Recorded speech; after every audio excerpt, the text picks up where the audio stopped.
বৰপেটা তৃণমূল কংগ্ৰেছৰ নিৰ্বাচনী প্ৰচাৰ তুংগত বৰপেটাৰ পাকা বেতবাৰী সমষ্টিত পশ্চিমবংগৰ কেবিনেট মন্ত্ৰী ছিদ্দিকুল্লাহ চৌধুৰীৰ নিৰ্বাচনী প্ৰচাৰ বৰপেটাৰ তৃণমূল কংগ্ৰেছৰ প্ৰাৰ্থী আবুল কালাম আজাদৰ হৈ নিৰ্বাচনী প্ৰচাৰ চলাই পশ্চিমবংগৰ মন্ত্ৰীগৰাকীয়ে নিৰ্বাচনী সভাত অসমৰ মুখ্যমন্ত্ৰী হিমন্ত বিশ্ব শৰ্মাক আক্ৰমণৰ লক্ষ্য কৰি লয় পশ্চিমবংগৰ মন্ত্ৰীগৰাকীয়ে অসমৰ মুখ্যমন্ত্ৰী কেঁচুৱা সংবিধানৰ জ্ঞাত নাই অসমৰ মুছলমানৰ গাত মুখ্যমন্ত্ৰীয়ে হাত দিলে মুখ্যমন্ত্ৰীও বেছিদিন বাচি নাথাকে বুলি মন্তব্য কৰে পশ্চিমবংগৰ মন্ত্ৰীগৰাকীয়ে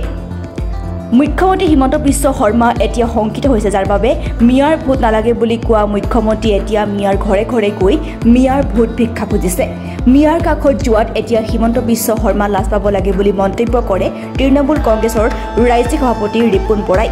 তৃণমূলৰ এই বিশাল নিৰ্বাচনী সভাত অসম তৃণমূল কংগ্ৰেছ সভাপতি ৰিপুণ বৰা আৰু তৃণমূল নেত্ৰী তথা ৰাজ্যসভাৰ সাংসদ সুস্মিতা দেৱ উপস্থিত থাকি ৰাইজক উদ্দেশ্যি ভাষণ প্ৰদান কৰে দেখুন 4 জায়গায় তৃণমূল প্রার্থী দিয়েছে আমার তো দৃঢ় বিশ্বাস মানুষ যদি সতর্ক হয়ে ভালো ভোট দেয় আমাদের জেতার সম্ভাবনা উড়িয়ে দেওয়া যাবে না এবং এই চাপ হিমন্ত শর্মার উপরে পড়েছে এতে বন্ধ করতে বলো প্রধানমন্ত্রীকে এখানে এসে ভোট করতে হচ্ছে তার মানে যোগ্য নেতৃত্ব আসামে বিজেপির নেই স্বরাষ্ট্রমন্ত্রী করছেন আসামের মানুষের প্রতি তাদের ভরসা নেই আমরা আসামের মানুষকে বরপেটার মানুষকে ভরসা দিতে এসেছি মমতা ব্যানার্জির প্রতি আমার প্রতি তৃণমূল ভরসা রাখো এখানে দলীয় নেতৃত্ব যে রাজ্যের সভাপতি আছেন আমি অনুরোধ জানাবো এই ভোটটা আমাদের দেবার জন্য তবে কিছু ঘটলে একটা ঘটে যাবে এই আবহাওয়া কিন্তু আমরা পাচ্ছি আমি অত্যন্ত নিন্দা করছি এখানকার ওই যে শর্মাজি মুখ্যমন্ত্রী আছেন তিনি ইতিহাস পড়েননি তিনি সংবিধান পড়েননি সংবিধান পড়লে মিয়া ভাইরাই তো দেশকে স্বাধীন করেছেন শর্মা বলুন তার কোন আত্মীয় জেলে গেছেন আর আমি বলছি 52,000 আলেম 1857 সালে সিপাহী বিদ্রোহের সময় ইতিহাসে লেখা আছে ভারতের আজাদির জন্য লড়াই করেছেন এইভাবে বাচ্চা ছেলের মতন গালমন্দ করবেন না ও তো শিশু এবং অযোগ্য মিথ্যাবাদী এবং ব্যর্থ মুখ্যমন্ত্রী এই ভোটের মাধ্যমে জনগণ ঠিক করুন যে আমরা শর্মাকে চাই না আমাদেরকে সুযোগ করে দিন মমতা ব্যানার্জির পক্ষ থেকে অনুরোধ জানাতে এসেছি ঘাসের উপরে জোড়া ফুলকে ভোট দিন তবে এখানে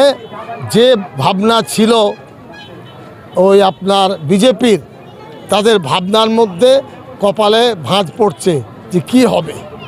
আগে ভাবতো না তারা এখন তারা ভাবছে এটা হলো বড় একটা লক্ষণ আমাদের প্রার্থীদের প্রতি সমর্থন আজকে মহিলাদের যে উপস্থিতি এটা খুব আশাব্যঞ্জক এখন আমি বলতে পারবো না রাজ্য নেতৃত্ব বলবে মানুষ গাছ লাগায় ফল খাবার জন্য আমি কাউকে ফল খাওয়ার জন্য ডাকিনি টিএমসি কংগ্রেসকে আনলে এখানকার আবহাওয়া বদলে যাবে এটাই বলতে পারি ফলাফল অতি সুন্দৰ হ'ব আমি 4খন আসনত দিছোঁ কমকৈ দিছোঁ আমি আৰু সেইকাৰণে আমি 4খনতে জয়ী হ'ম আৰু ৰাইজে বিচাৰিছে যে এটা শক্তিশালী বিৰোধী দল আপোচবিহীন বিৰোধী দল এটা ৰাইজে বিচাৰিছে আপোচ নকৰাকৈ আৰু সেইটো হৈছে তৃণমূল কংগ্ৰেছ ৰাইজে এইটো বিচাৰিছে যে কোনে বিজেপিক উৎখাত কৰিব পাৰিব আৰু ৰাইজে এতিয়া বিশ্বাস কৰিছে যে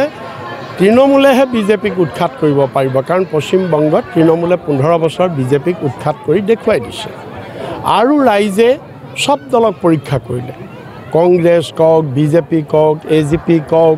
AIUDF কওক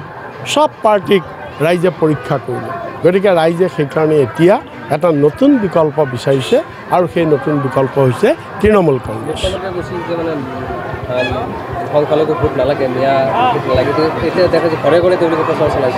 কৰিছে এইটো আপোনাৰ তেখেতেতো ক'লে আমিও কৈছোঁ যে হিমন্ত বিশ্বই যদি তেওঁক মিয়াৰ ভোট নালাগে সংখ্যালঘুৰ ভোট নালাগে এতিয়া কিয় আহিছে মিয়া এৰিয়াত প্ৰচাৰ কৰিবলৈ কিয় আহিছে তেওঁৰ চৰম নাই নেকি তেওঁ কিয় গৈছে এতিয়া সংখ্যালঘু এলেকাত ভোট বিচাৰি এতিয়া কিয় সংখ্যালঘু মানুহৰ ঘৰে ঘৰে গৈ অৰুণোদয় ফৰ্ম বিলাইছে গতিকে তেওঁলোকে বুজি পাইছে